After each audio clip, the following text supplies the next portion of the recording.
बोलिए सियावर रामचंद्र की जय। हरिओम। बिहारियों की रक्षा माता सीता खुद करें और बुद्धि भी दे। ये जो बिहारियों की मार कुटाई ठुकाई पिटाई ये छुरा से हो या फिर जैसे भी हो लोहे की रॉड से हो और फिर भगाए बिहार में वापस आते हो, फिर वहाँ भी ठुकाई पिटाई होती है, पत्रकारों के ऊपर एफआईआर, फिर उनको जेल होती है। दूसरी तरफ लालू एंड फैमिली के ऊपर सीबीआई ईडी 600 करोड़ का घोटाला सामने आता है। इस सब को एक तरफ रख दीजिए, ठीक। सही में जंगल राज क्या होता है, लालू का जंगल राज क्या था, इसका अनुभव कीजिए मेरे साथ। लिख के लाया हूँ, शब्द दर शब्द आपके सामने पढ़ूंगा। ये आवाज़ सुन रहे हैं ना, वो सामने लोहे को काट रहे हैं, लोहे की छड़ को, वो छत पिटाएगा, मकान बन रहा है। बिहारी मजदूर लोग नहीं हैं, तो जैसे लोहे को काटने के लिए होता है ना मशीन, वैसे ही आरा मशीन था, लकड़ी चीरने वाली मशीन था। तो कश्मीर में एक कश्मीरी हिंदू लड़की को चीर दिया था डर फैलाने के लिए। वहाँ तो इस्लामिक सत्ता थी, मुसलमानों ने हिंदुओं के साथ ऐसा किया था। बिहार में इसे भयानक कांड हुआ था। आप महसूस कीजिए, फिर देखिए डर और आतंक जरूरी नहीं है कि हर एक जनता के साथ किया जाए। वो एग्जाम्पल के तौर पर एक के साथ करते हैं और डर सनसनाता हुआ फैल जाता है। लिख के लाए हैं, एक एक शब्द पढ़ते हैं। बने रहिए हमारे साथ, सुनिए, महसूस कीजिए डर को, आतंक को। उसे बिहारियों ने कैसे जिया, कैसे जी रहे हैं, आप समझेंगे। इंडिया टुडे का रिपोर्ट है, भरत देसाई का आलेख है। 24 अगस्त 1998 को पहली बार ये छपी, लिखा गया, फिर अप्रैल 2013 को अपडेट किया गया। एक है श्वेतांक @श्वेतांक भूषण, उन्होंने ट्विटर पर शेयर किया है क्रमबद्ध, और उसके अलावा गूगल, यूट्यूब से लेकर के तत्कालीन अखबारों में हर जगह ये छपा हुआ है। इतना कुछ इसीलिए कहा कि बिहार में नीतीश और तेजस्वी की जो सरकार है वो पत्रकारों पर फायर कर रहे हैं, उन्हें जेल में ठूस रही हैं। वो कह रहे हैं कि बिहार को बदनाम कर रहे हैं। तो इसीलिए जो कुछ भी मैं इस वीडियो में बोल रहा हूँ मेरे शब्द नहीं हैं। और बिहार में लेबर डिपार्टमेंट के डायरेक्टर थे IAS BB विश्वास। उनकी पत्नी का नाम था चंपा विश्वास, वो 30 साल की थी। वहीं RJD जो लालू जी की पार्टी है, राष्ट्रीय जनता दल की MLA थी हेमलता यादव, उनका बेटा था मृत्युंजय। IAS विश्वास की पत्नी ने शिकायत की, दावा किया कि RJD MLA हेमलता का बेटा मृत्युंजय और उनके दोस्तों ने उनकी माँ का, उनकी 2 घरेलू काम करने वाली लड़कियों का, उनकी ननद का और IAS साहब की भतीजी का बलात्कार करता आ रहा है, ठीक। मृत्युंजय ने लालू जी का हेगियोग्राफी लिखा था। हेगियोग्राफी मैंने गूगल पे देखा था। उनकी वाणी जो है उसको शब्द दिए थे और किताब भी लिखा था। उस समय 28 साल का था। 1998 की घटना है। जून में IAS विश्वास की पत्नी चंपा ने शिकायत दर्ज कराई। लालू जी की सरकार थी, पुलिस क्या करती, कुछ नहीं हुआ। 1 महीने गुजरे, 2 महीने गुजरे, 3 महीने गुजरे, और ये ध्यान देने की बात है, शिकायत करने के बाद भी जो इस पीरियड में कुछ हो नहीं रहा था तो बलात्कार जारी था। 8 अगस्त 1998 को, 3 महीने के बाद, बीजेपी नेता सुशील मोदी ने प्रेस कॉन्फ्रेंस की और बात फैली कि IAS की पत्नी, एक IAS BB विश्वास की पत्नी चंपा, उसके परिवार के महिला सदस्यों के साथ लगातार बलात्कार हो रहा है। बलात्कार करने वाले मृत्युंजय हैं, उनकी मां RJD MLA है और लालू की सरकार में है, वो उनके फेवरेट हैं, करीबी हैं। कोई एक्शन नहीं हो रहा है। राजनीतिक गलियारे में चर्चा हुई, अखबारों में छप गई बातें, लेकिन गिरफ्तारी नहीं हुई। मृत्युंजय की मां हेमलता यादव MLA होने के साथ साथ Bihar social welfare advisory board की डायरेक्टर भी थीं।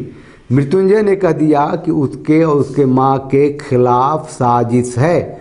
विधानसभा में मोहम्मद नमतुल्लाह जो RJD के चीफ व्हिप थे, उन्होंने कह दिया कि IAS BB विश्वास कामचोर है और वो स्वयं मृत्युंजय और उसके परिवार को करीब से जानते हैं, वो ऐसा नहीं कर सकते। आईएएस की पत्नी चंपा बिस्वास ने राज्यपाल उस समय थे सुंदर सिंह भंडारी को पत्र लिखा और कहा कि लगातार हो रहे बलात्कार से बचाएं। 2 घरेलू जो नौकरानियां थीं वो गायब हो गई थीं। उन्होंने जीवन रक्षा की गुहार की। राज्यपाल साहब ने केस को राज्य गृह मंत्री को दे दिया और राज्य गृह मंत्री ने डीजी एडमिनिस्ट्रेशन नियाज अहमद, डीजीपी एडमिनिस्ट्रेशन रियाज अहमद को कहा कि जांच करो। लंबी कहानी है, क्या बताएं आपको, कुछ नहीं हुआ। चंपा जो बलात्कार की शिकार होती रही, आईएएस की पत्नी थी, उसने ऑपरेशन कराया कि कहीं वो प्रेग्नेंट हो गई, पेट से हो गई तो क्या करेगी। आईएएस जो दीदी विश्वास थे पूरे परिवार को साथ लेकर के जब दिल्ली आए तो उनकी जान की सुरक्षा हो पाई।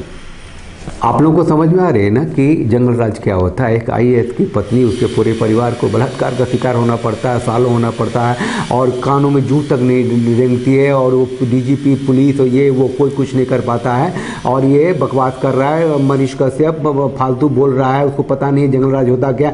थोड़ा सा ठोकाई पिटाई हो गई, मजदूरों की छुरा उड़ा कहीं से लग गया तो बस खड़ा हो गया है बोलने के लिए। भैया उसको समझा लो, चुप रहो। अगर सही में जंगल राज क्या होता है जरा बताओ। ये तस्वीर देख रहे हैं आप, देखिए ये तस्वीर सिवान के चंदा बाबू और उनकी पत्नी है, हाथ में तीनों बेटों की तस्वीर है। लालू जी का चहेता डॉन शहाबुद्दीन के गुर्गे ने इनके बेटों से हफ्ता मांगा था, इन तीनों भाइयों ने नहीं दिया था तो इन तीनों को किडनैप कर लिया था। इनके गुर्गों ने बांध दिया था एक जगह। शहाबुद्दीन साहब आए थे, उन्होंने कहा था एक को अलग रख, दोनों को बांध, इसके ऊपर इसको तेजाब से नहला दे।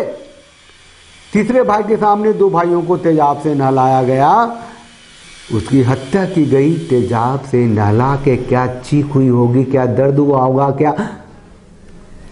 वो जो तीसरा भाई था इस खबर के साथ आया अपने घर। चंदा बाबू बहादुर आदमी थे, उन्होंने अपने बेटे की मृत्यु पर रोया, चिल्लाया, चीखा, लेकिन थाने भी गए, शिकायत दर्ज कराई। तीसरा बेटा गवाह था जिसको गोली मारी गई, ट्रक के आगे कर दिया गया, सड़क दुर्घटना दिखाई गई, वो भी खत्म हो गया। जब एफआईआर हो गया था तो पॉलिटिकल सर्किल में हो हल्ला हंगामा हो गया था तो इसको जेल हुई थी शहाबुद्दीन को।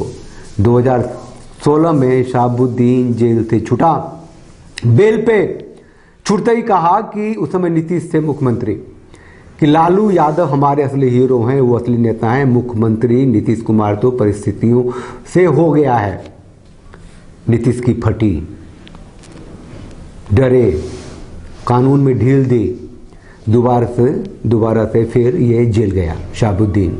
हाई कोर्ट ने इसे आजीवन कारावास की सजा दी। चंदा बाबू के तीनों बेटे खत्म हो गए थे, फिर भी वो मुकदमा लड़ रहे थे। कोरोना में चंदा बाबू की मृत्यु हो गई और देखिए शहाबुद्दीन भी कोरोना से ही मरा हॉस्पिटल में। ये राष्ट्रीय जनता पार्टी के लिए बहुत बड़ी बात थी। शहाबुद्दीन तो मर गया था लेकिन उसकी हनक कायम थी। शहाबुद्दीन की मृत्यु का शोक संदेश लेके लालू पुत्र तेज प्रताप गए थे वहां, समझ रहे हैं।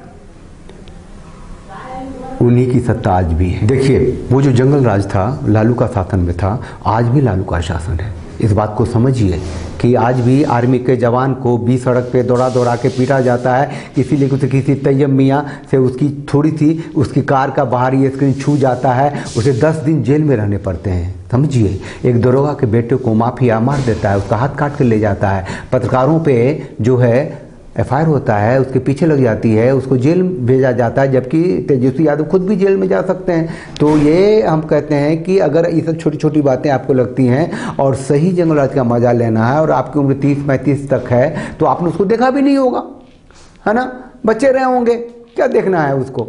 तो आप उसका मजा ले सकते हैं, वो एडवेंचर जो करना है बिहार में, वो ओरिजिनल जंगल राज का, तो फिर उनको ले आइए। अभी भी सत्ता में तो है ही, परमानेंट कर लीजिए। सुनिए, बिहार से जंगल राज खत्म कीजिए और चंदा बाबू उनकी पत्नी की मूर्ति, बड़ी सी मूर्ति सिवान के मुख्य चौराहे पे लगाई है।